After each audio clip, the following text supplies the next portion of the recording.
thank you so much for joining the Poetic JustUS Podcast. This is Jen. I'm your host. And look, I'm sorry, but we've been sitting here talking this whole time, and I'm just like completely like in awe of your presence and just how funny you naturally are. We've been really just vibing out. Missed a whole lot of like good footage, really. So how you doing? I got Endless Wheel here, y'all. Endless Wheel. I appreciate you having me. I'm going to say that, first of all, I appreciate you having me. I think it's so funny how you and I kind of reconnected on the vibe at that event in Durham. And I was sitting right next to you and just enjoying your work that you said on stage. And then after I seen your face, I'm like, hold on, we know each other. Yeah, and you gave me that same noise. You like, duh. I know. I already knew. Yeah. I'm like, oh yeah, that's my, when you was on stage. I was like, oh John, that's my boy. You ain't hear me in the crowd. Endless Wheel. So yeah, thank you for having me with your silly self. Yes, man. I appreciate you coming. So let's chat, man. I got so many things I want to talk to you about. So you just came off like this little tour sort of thing that you was doing. Like it seemed like maybe you just be on the go all the time. Yeah, I think that's it. It's not necessarily a tour yet. It feels like it though. It's not a tour yet, based upon just I'm a teacher and I have to come back on the weekdays, Monday through Friday. But I did. What you teach? I teach English. What? Yeah, I teach English. I didn't know that. Yeah, I'm an English teacher. I knew you was like coaching, but I didn't know you was like I teach 8th through 12th. I teach 8th through 12th at Emerson Waldorf in Chapel Hill. I've been teaching there for 2 years. And I teach 8th through 12th grade essay writing and English, and I really enjoy it a lot. It's a big part of my life. And when I'm not teaching, I'm just traveling around doing as much poetry as I can. Yeah, always poetry, right? Always poetry. Like so this is one thing. I was literally thinking about this on the way here, and I'm like, yo, it's kind of like when I see your footage, like your content, the things that you're doing and how you're connecting with people, it's almost, I just think of a nomad for some reason. Like this, you know what I mean? Like this person that just travels and their home is everywhere. And that's my goal. I promise you that's my goal. You kind of give that vibe. Man, I promise you, I'm so excited that you just said that about me. A friend of mine that I graduated high school with, LaNathan Carter, appreciate you so much, when I was in Baldwin High School. But my whole life has kind of been like that. When I was younger, I grew up in Grand Rapids, Michigan, and then I moved to Goshen, Indiana, and then I moved back to Grand Rapids, and then I moved back to Indiana, and then I moved back to Michigan. And then from Michigan, my mother and father just really was dealing with their own inadequacies, and I had to move to a whole nother place, whole like 3 hours away, and I lived with my best friend and his mother in high school. Then after I graduated, I moved back to the city. Then I moved to Raleigh, and then from Raleigh, I moved to Hillsborough. And so it's not necessarily been a burden for me to just travel and socialize with people, and to be charismatic is what the definition of it says, is to really find a way to meet people the right way, I guess. Yeah, and so with that, right? So I noticed also you seem to travel alone. Do you have a crew, or how do you feel when it comes down to, like for me, like for example, I'll tell you about me. Really, poetry came to me out of the sort of like trying to break free from having to muzzle all of my artistry down, right? Because I didn't have a circle. Like I was just constantly, like until recently, like I didn't feel like nobody supported what I was doing. It was just me, you know, like literally me trying to come up with my own ideas, brainstorm on no conversations. Like I had a whole fucking conversation with a guy, a poet outside, about how he had a whole video scripted in his mind based on the lyrics and what he was going to pitch basically for the video. And I'm like, I would never have had conversations like that with anyone in the space that I was in a couple of years ago. And so for me, I'm always by myself. I always feel like, you know, I mean, by nature I'm a loner, but it's hard for me to adapt to the idea of having this sort of circle of people. And I've been kind of struggling with that a little bit, with how to, I think I'm just socially awkward. I tell people that all the time. They're like, you? I'm like, nah, I think I am. So my question for you is, how is that kind of played a role with you? Are you seemingly a loner as well? So Like, do I you know I see what you're typically saying because stay of the, by yourself mostly, make your decisions and moves, or have you formed a team? Like, do you travel? Like, you know what I mean? no, Like, I saw me. Saw Endless Will, events that I'm booking. Going to Princeton University was all by myself, and events that I'm doing with the African American book festivals and just connections I made. It's all Endless Will, just by himself, and I don't mind that at all. I travel with typewriters and my table and my backpack, and I just walk with that. I have so many pictures of me just walking around with that, and a lot of the pictures I've maybe set my phone up on the stoop and just walked past and timed it the right way, so it made it look like somebody took the picture of me, but it was really just me. So it's just really just putting myself in a position to know when you ask somebody for something. When we're adults, I'm 35 years old. If I put myself in a position to ask somebody for still a something, baby. if I put myself in a position to ask somebody for something, that means I probably need it. And if they say no, then I'm left without. So like, why not just try to not be in that position? And so when I do ask, I do have a really good support system. Shout out to my good friend London Webb and Benandre Green, Vaughn, PJ, my wife Kathy Stanley. Like, I got a lot of good support systems. When I do need help, they're there. But I don't ask for a lot of things. So it's kind of, I do travel a lot by myself. I go to DC a lot. I go to Charlotte a lot by myself, and I don't mind it. How does your family kind of play? Because when you look at it as the ultimate team, your family is kind of like the bedrock of that, right? The nucleus of all of that, and everything kind of spills out from there. How I know you're.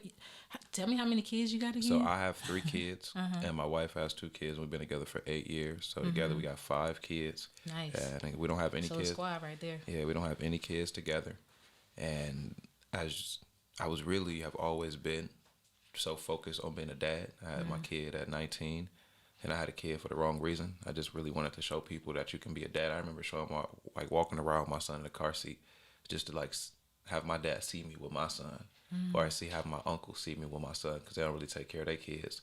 So I was really had this wrong idea about being a dad. Like, let me just show you how to do it, and like that really gave me a lot of gumption to do it the right way. When you're trying to prove yourself, you really do a lot of things the right way, because you don't want people to kind of like aha you, I guess. Like, here you trying to prove, but here you messing up too. So Yeah, that can be a little bit of that can be kind of heavy though. no, I loved it. I loved it. I loved it. I carry loved it. that. No, I loved it a lot. Like, when I was a kid, my mother was in prison when I was in the 6th grade, and she didn't get out till I was 24. And my father has always struggled with drugs, and he lives with his mother. Never had a place of his own. So I enjoy showing people how to be like the right way, even though I did it so young.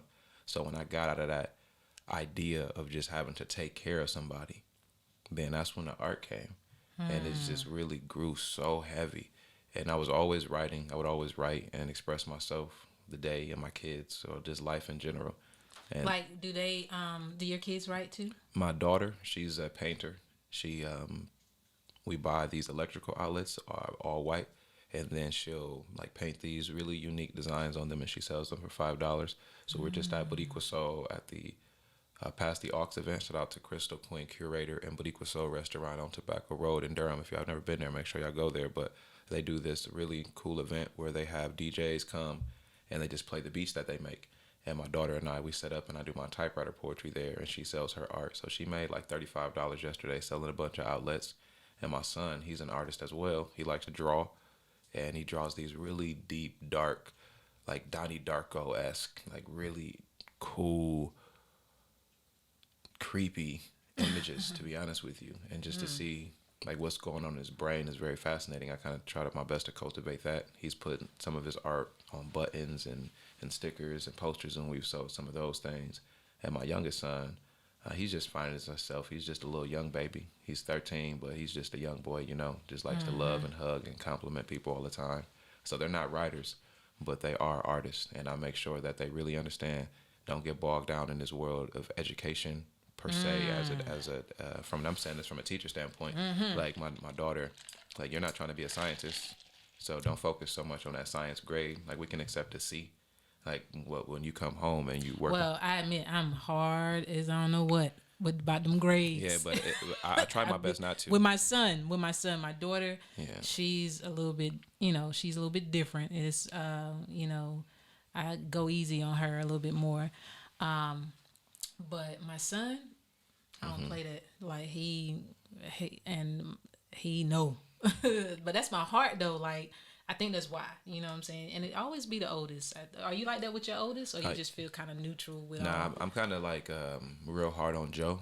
And it's just about being a responsible man. I make him lift weights every day, and like he's on the basketball team with his siblings, and I make him be a leader and just cook for the family, and just really understand like you're gonna be a young man one day. He goes to a school right now that really doesn't, the school that I teach at. I don't think that it's the right place for my son in regards to a lot of their ways, so we're going to try something different. And you said it's a private school, right? It's a private school, and I love teaching there. I love it. That's funny because that's what I found. But for a black man, that's what I might get fired for saying this. Let me ask you this. But I don't mind. Do you have this complex where one thing that I've like kind of struggled with back and forth is wanting to have my kids in a really nice neighborhood, right? Community, blah, blah, blah. But then, when I think about the times that they had a life was when we was in the hood. When they had friends to be outside with and play, because they come into the door, Shari, come outside. And I'm like, man, what the hell you want going on your stoop? Why you got to sit on our stoop? You know what I'm saying? But now it's like, since I've moved, because I wanted them to be closer to their school, and I'm thinking about, moving in a good neighborhood where, where I ain't got to worry about people shooting and stuff like that too, But I feel like the culture just gone. Like, my kids stay in the house. They little gamers now. You know what I'm saying? Like, sitting in the house all day, don't want to go outside. Do you, like when it come down to trying to raise them in what we see is the right way, or trying to put them in like you said, in better schools. But then I've noticed that they don't know how to deal with really our kids. No, they do not. They do not, and it's that's just the thing. So holistically in public schools too. So it make them feel isolated at the same time. It's so the thing. Like, black kids get kicked out of school and suspended at a higher rate in general. So me putting my kid in a school where he is the only one that looks like him is setting him up for failure in the first place. And that was really something I had to accept. And I do agree in regards to putting our kids in these situations where it's quote unquote better. Like it's more self-focused. In a lot of these neighborhoods where we move into now, considering we think that it's better, but it's self-focused. Like we move into this neighborhood to make our kids better, and that's focused on self. And our neighbor did that exact same thing. But when people move into like a neighborhood to just pay rent per se, it's not that just I live here. So it's not trying to just make it the best and to build the walls and the castle and to keep yourself isolated. And it's just something that I really realized, because there's nobody that looks like me in my neighborhood either. But the kids who come over, they get on my nerves. Yeah. But they're my kids' friends.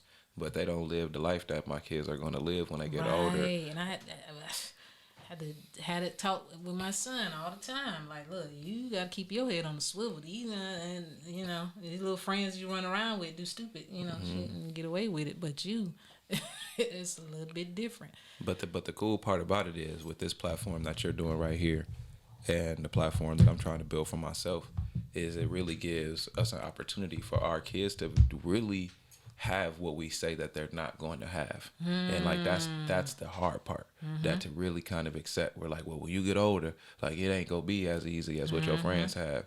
But mess around, your podcast hit 3 million, and I type 3 million. We gonna speak that right on into existence. Or let me type poems at the right party, or spit poems at the right party, or win this art festival. Shout out to Art Prize, September 15th through October 2nd. Man, let me mess around and win Art Prize. Like, that is going to give me an opportunity for my kids not to have a struggle life, because they might just be able to work for me. I mean, that's like that's really the underbelly of it all. That's the goal, right? Yeah. That's the goal. Really the neighbors who live across the street from me, he grew up in that house. You know where the parents sold the house to? Him. You think his mortgage is that expensive? Right. When he really grew up in that house, my man's probably just pay electricity and gas. Yeah. So it gives him an opportunity to buy a house and then potentially rent the house that his parents gave him. And that's like a lost art that we saying we won't. But as it's happening for our kids, it's kind of hard for us to see. Yeah, that is absolutely true.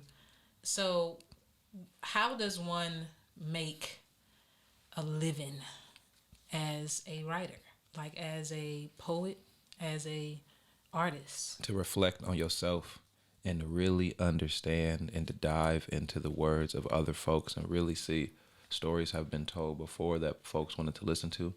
So why are ours not that important? And even as a kindergartner, going to your little local library at your school, like there are stories there. So we just need to have that appreciation for self and belief in self that our stories are that important and that valued. And that's how we make a living, based upon the confidence that we say when we say our words.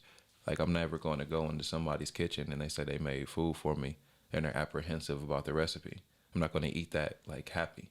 So when we present ourselves with this seasoning of and within us, and like we know the work that we put into it, like I know that I watched this turkey cook the right way, and let me deliver it to you. And that's how we can provide for ourselves from it, because people enjoy confidence. People enjoy when you talk about your struggle in a confident way. People enjoy when we are emotional in front of people. And Right. and all of that is the sense of vulnerability that confidence has. And like that's how you make a living from it, because folks are going to seek you out on how to open that within themselves. People need something that's relatable. They need to feel like they can relate. It's therapeutic. It's therapeutic. It gives them I have a poem that I share about my father giving up, and I've shared this poem so many times. And I shared this poem at the Arts Council in my last Friday event that I really appreciate you being able to share your work at next Friday. But I shared that poem a couple months ago, and I just started busting out in tears. I couldn't even get over the first stanza. And it was so empowering for me. I'm not even going to lie. Like I was saying, I've shared this poem at the same event, but today it hit me. And like that's the best part about the words that we share. There's a poet in Fayetteville, my apologies for not remembering your name, but they shared a poem, and it was really just expressing that the hardest part about being a poet is we have to stab ourselves with the wounds that other people give us, just so y'all can see us. And that's just like, that really resonated with me. Wow. Yeah. Wow, that was... Can you say that one more time? Her poem was really just reflecting that as poets, when we share these real passionate poems about ourselves, we have to stab ourselves with the wounds that other people give us so the audience can see us. And we do it all the time, over and over and over again. And like that really just hit with me. Like I don't think I'll ever remember. I don't know the poem verbatim, but the context was there. And I just left there. Like, man, that was really, really true. Like we really write these things in these vulnerable moments. And then we're going to go to this stage to entertain folks with it. But at that moment that we're sharing it, like we're still in that vulnerable moment. And then we have to get off there and kind of hold our composure and to be social and to high five and get a drink. But we really, like in the back of our mind, we're thinking about that vulnerable moment that we just shared. Yeah, I had a moment like that where I literally like just told my whole story. It wasn't even in a form of a poem. It was just therapy. It was just like, it was at City Soul actually. And I don't think people realize how much that took out of me. I mean, I think they did, you know. But again, like I was like, you know, like, oh God. And everybody's like, yo, Jen, yo, you know. And I'm like, I'm about to pass out, you know, because like it was like my whole adrenaline, you know. But yeah, I understand exactly that hit. That's the professionalism. That's the professionalism in the aspect. That's the 7 seconds on the clock. Coach say, I'm gonna give you the ball, and I'm either gonna make it or miss it. But I got this composure that I'm able to contain, and like you're able to contain that composure. You know what? Also, that I wanted to say about your poems is that how you are able. I love the fact that you are able to really make people more aware of the power in words. Like just, it's like you have, this is almost like an affirmation sort of style writing. And when I read it, it was like affirming things to me. And the beauty about the way you structure it to me is that like you really simplify it to the power of one word and just how that word can take a whole different light. You know what I'm saying? Because it affirms something to me now. And I just thought that was really beautiful and intricate. And then to add in the whole typewriter, like this simplicity. You remember I text you about it. Just it's the idea of you just being simple, right, and pure. Like I said, the words. You know what I mean? Because that's the fact of it. And That's then when you say it, you're like, oh, go ahead, yeah, mimic me. Let me see it. you know, and then you go into this whole moment, and it's just amazing. And I can imagine how you captivate people. So tell me a little bit about the process of that with your writing. Like, how would you say that formed in you? Like to, and I could be wrong about how I described. That's how it moved me. You know what I mean? But just tell me how that, and then your cadence and the way you choose to speak them to people. Because it, when I see it, it's like, you know how I am. You know. You're funny. You're silly, and you are very, very fun to be around. Based upon like you affirm you're a good friend. You're a good friend. The typewriter poetry came from me being in New Orleans. I had a book reading of my second book, Falling Apples, there, and it was amazing. After my book reading, I went on Bourbon Street, and I seen a gentleman sitting on Bourbon Street typing poems on a typewriter, and that same guy was at my book reading. And he bought like 3 of my books. He didn't even mention that he was a poet. So that really hit me too. Like, he didn't speak anything of himself. And here he is doing the same thing. That really drew me to him. And he gave me just wisdom. Like, I sit here with my typewriter and I just type poems for people. And that's it. Simple as that. And I was captivated by it. I never left it alone. I bought a typewriter as soon as I got back to North Carolina that week, and it didn't work. And then I bought another one and it didn't work. And I just put them in my attic. And through the pandemic, I took them back down and I fixed them.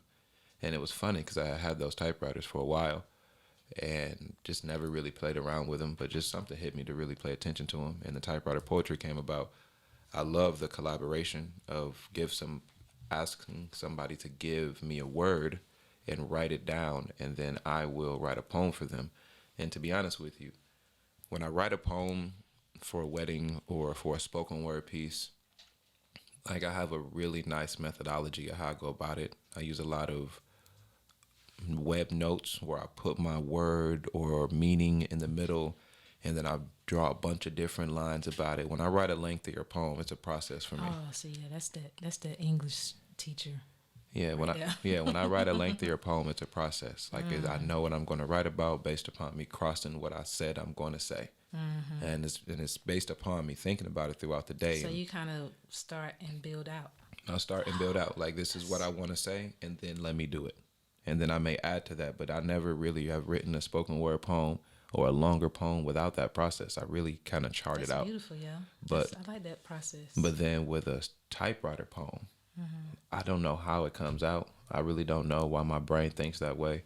And I just enjoy it. It's surprising to me as well. And sometimes I'm sitting there like typing it as I'm thinking it, and I'm like, damn, that's a good one.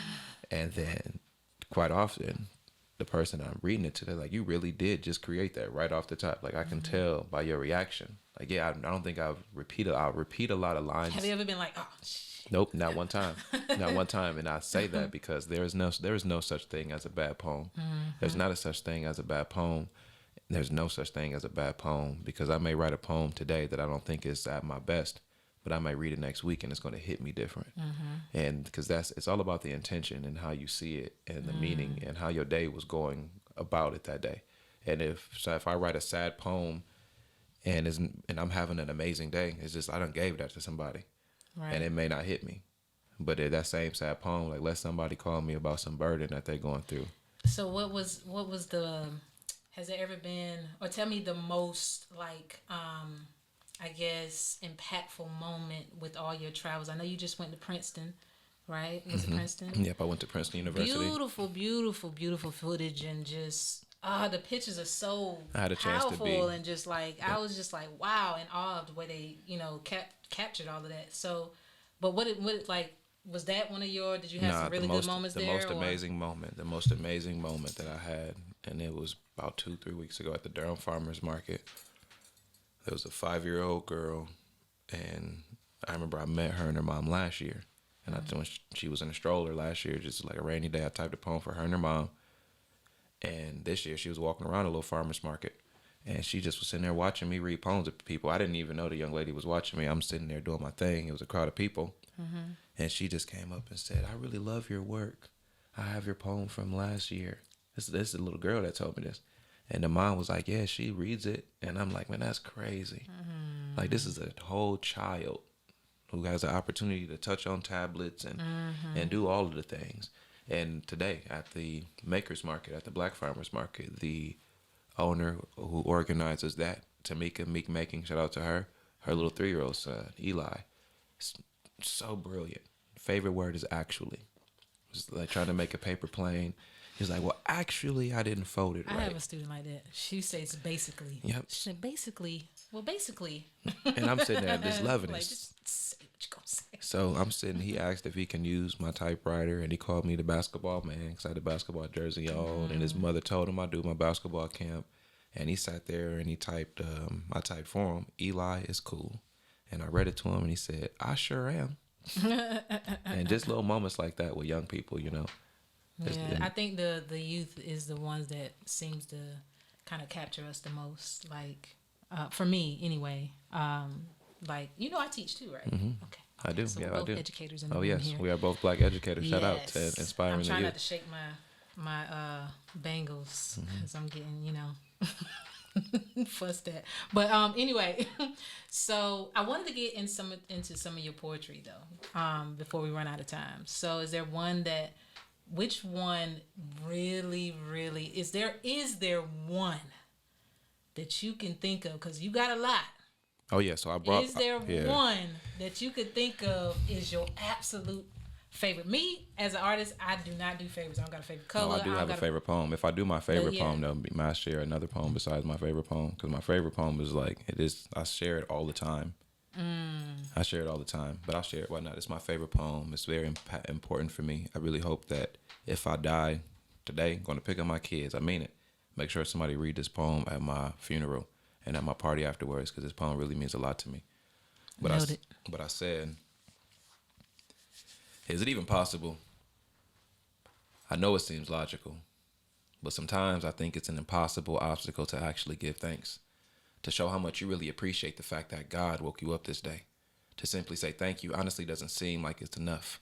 The magnitude of my gratitude can't even be compared to the measure of the world's longitude and latitude if needed. I'd walk the distance from the earth to the moon, which has been charted at 232,088 miles, to express with every breath in my chest and that God has given me the reasons to smile, that he has given me the opportunity to be here now. So I stand proud. The simple 2-word sentence of thank and you in conjunction honestly seems so redundant, considering his ability to wake up everyone in the world, and he still remembers me, while giving me the eyes to see and the ability to reach inside of me and bring forth these ways that he gave me. He just keeps giving while I'm taking, and he's giving and I'm taking, and it seems that all he ever wants me to say, all God ever wants us all to say, is just thank you.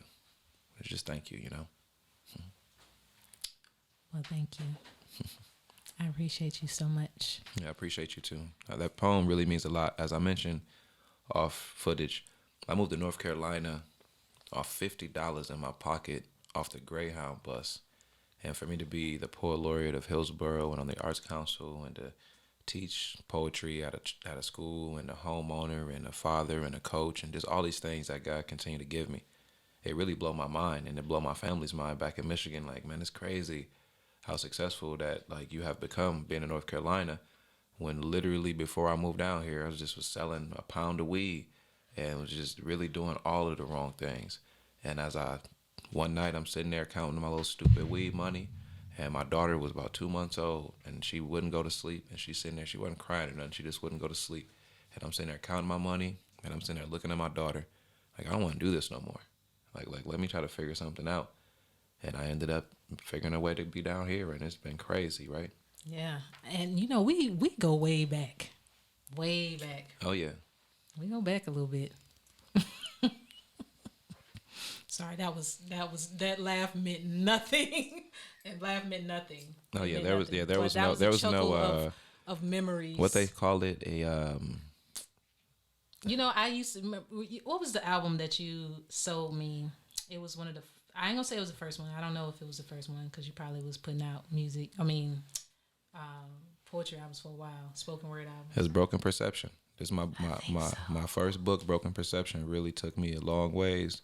And this is just me really just going out on a limb. And somebody broke in my car. Yep. And because, you know, people don't do CDs really anymore. That goes to show how a while ago this was. Mm-hmm. Yeah, it's so funny too because people was telling me like, how can you put a book out so quick? And I've been a lot of places with this Broken Perception book, and it took me a lot of places, you know.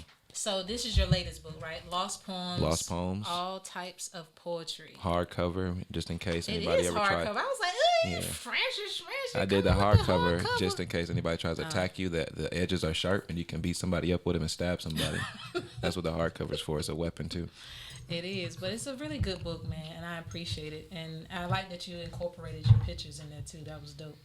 Thank you so much. So my plan is to put out that book every 2 years. Yeah, are you gonna add to it, or are you gonna write another one soon? Every 2 years, I'm gonna put out Lost Poems, Volume 1, Volume 2. So this is Volume 1, and I'm just gonna change the year. Oh, tell them how you had to make what you told me about when you. Oh yeah. So the funny thing about it, probably why it's called Lost Poems. So my good friend is pointing out that I have a 1928 Royal typewriter on a stool and on the street on my book cover, and I took this picture myself. And one of the young men I coach in basketball was very funny. When he drove past me, I didn't know it was him driving past me. He was honking his horn, telling me to get out the road. And he just seen me later that day. He's like, "Man, you crazy, Coach Davis. Here you are. Like, you about to coach today. And I seen you in the middle of the road, laying down on the ground, taking a picture of your typewriter on a step stool." And it's just funny. Like, that's just people that know me. That's just the passion that I have for what I believe in. I'm talking about, though, when you told me how you had to put the poems together, when you actually put the book together. Do you remember what you told me? I do not. Tell me. Remind me. You said you had to find all the poems because it was from different. Oh yeah, so I don't take a picture. I don't take a picture of no poem that I take unless I like really, really am surprised by me writing it. Like, damn boy. I was thinking that's where you got the name from, Lost Poems. Yeah, so I always when people tag me on Instagram or send me put it on their story, I just go back and just find it and screenshot those. So that's where the Lost Poems came from, and I don't want to take a picture of no poem that I ever type. Or I don't want to rewrite it and put it in a lengthier poem because it's not for me. It's not for me. I write poems for myself all the time and to share to the audience. But when I type a typewriter poem, like that's it. That's it. It doesn't go back. It doesn't go back. It doesn't grow. Yeah. I can't edit it. Yeah. That's even more like dope though. Yeah, man, look. It doesn't grow. Like we can easily as artists. You can take one of these poems and you can make it grow yourself. Mm-hmm. We could easily do that. But I'm like, nah, as soon as I hit that cling, that little noise, that's that means it's done. And so you remodel them too, right? I do. So I have 15 typewriters, and some of them when I buy them they're all grungy looking and they just aren't in good. Are you going to make that into sort of a... Yeah, my goal is to put these typewriters, I'm a painter as well, and my goal is the typewriters that I've painted is to get them in art galleries. And I'm thinking that this event that I'm going to be in Michigan, this Art Prize Festival, is going to be my first opportunity for that. I'm going to bring 4 typewriters down there, and I'm going to type poems during the whole festival.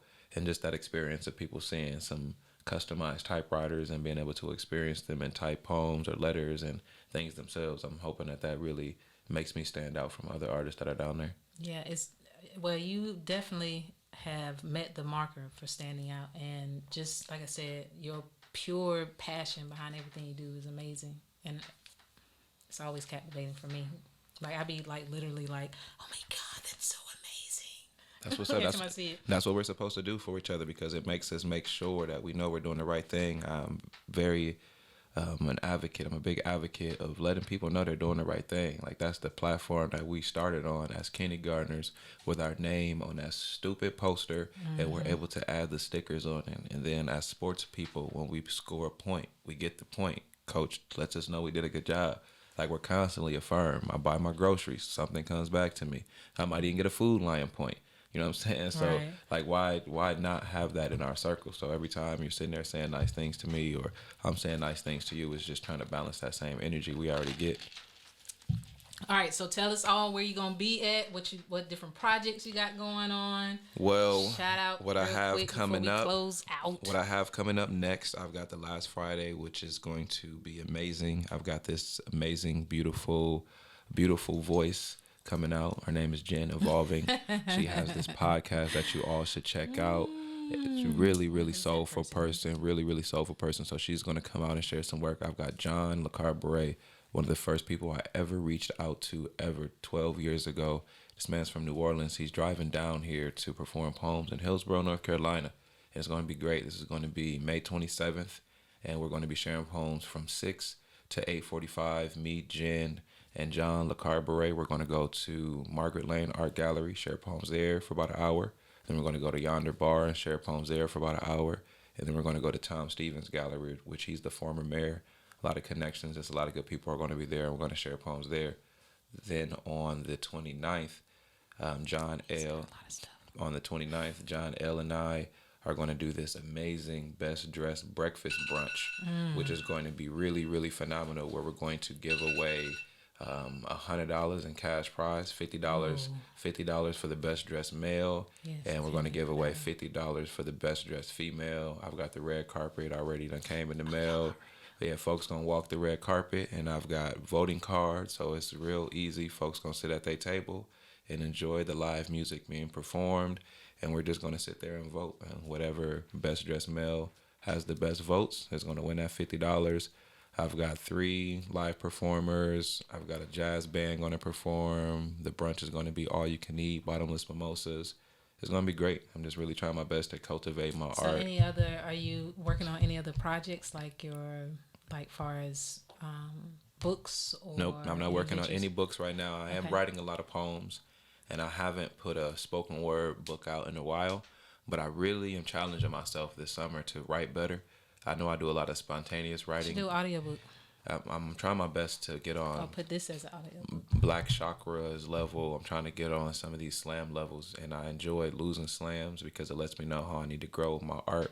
But I'm really trying my best this summer to become a slam poet and to really win. I think that's going to really make a lot of people see me in a different light. Like, he's an English teacher, and he does a typewriter poetry. Man, he's won some national slams. Oh, so you gotta have the the different sides of you. Yeah, I need it all. I really am. And again, I enjoyed the slams that I participated in, and I didn't win because everything is growing. Like, I'm still growing. That's been my motto as of lately. I'm still growing, and I can't wait to continue to do that, All right, man. Well, I appreciate you so much for coming. I really do. Can we freestyle again like we was doing before the Yo, we're gonna take it out like this right here. We're gonna do what you came to do, my dear. That was really bad, but I don't care. All right, that was bad. No, just cut that part out. All right, thank you guys so much for tuning in to the Poetic Just Us podcast. I am your host, Jen. Thank you so much, Will. I appreciate you. Endless Will. Thank you so much for the big super vibe. You are amazing. Yes. I'm so happy that I seen you at Simone's event. She's really making waves in the area, and poetry is doing great. Poetry is doing so good in North Carolina. If anybody needs to hear some poetry, come to North Carolina. There's more than tobacco out here. We got some words for you, bro. Always poetry. Always poetry.